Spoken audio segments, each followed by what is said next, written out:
Ano nga bang hiwaga ang meron sa Setsi na to na effective siya magpaputi in 1 month? Ano nga ba ang science behind these products? Tara, pag-usapan natin. So dito po sa Her Choice, marami po kaming nare-receive na feedback na pumuti po talaga sila dito sa aming Setsi. Ito yung Kojic Papaya Soap, Sunflower Oil, and Lotion.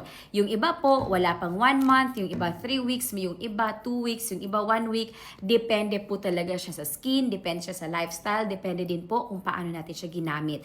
Pero ano nga ba ang explanation bakit ito effective magpaputi? Number 1, itong ating Kojic Papaya Soap.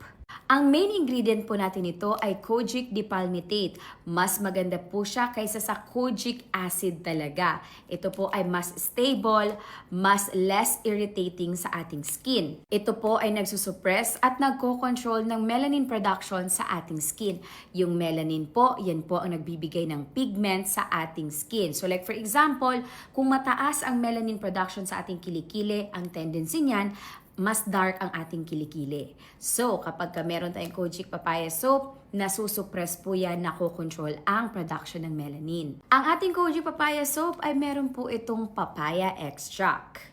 Ang papaya extract po ay natural exfoliator. Tinatanggal po nito ang dead skin, kaya naman mas fresh at glowing ang ating skin.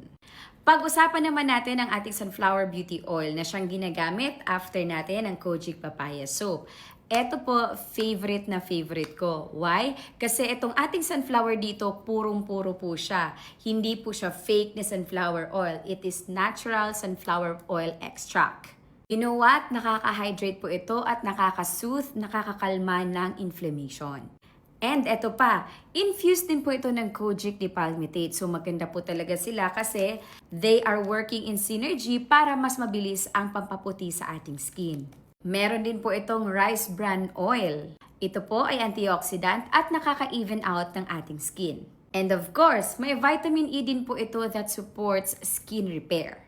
Siyempre, para po maging smooth at healthy looking ang ating skin. Actually, hindi lang siya magiging healthy looking, healthy ang ating skin. And number 3, ang ating lotion. Napakaganda po nito kasi hindi lang po ito to soften our skin, but also protecting our skin because meron po itong UV filters. Ibig sabihin may SPF 50 po ito. Protektado po tayo sa UVA and UVB na nakaka-damage ng ating skin. At ito pa ang bonus, dinagdagan din po namin ang whitening actives nito tulad ng tranexamic acid, niacinamide, glutathione, and mas tinaasan pa namin ang percentage ng mga pampaputi nito para mas mabilis ang effect ng pagpapalighten ng ating skin. But without hurting our wallet kasi same SRP pa rin.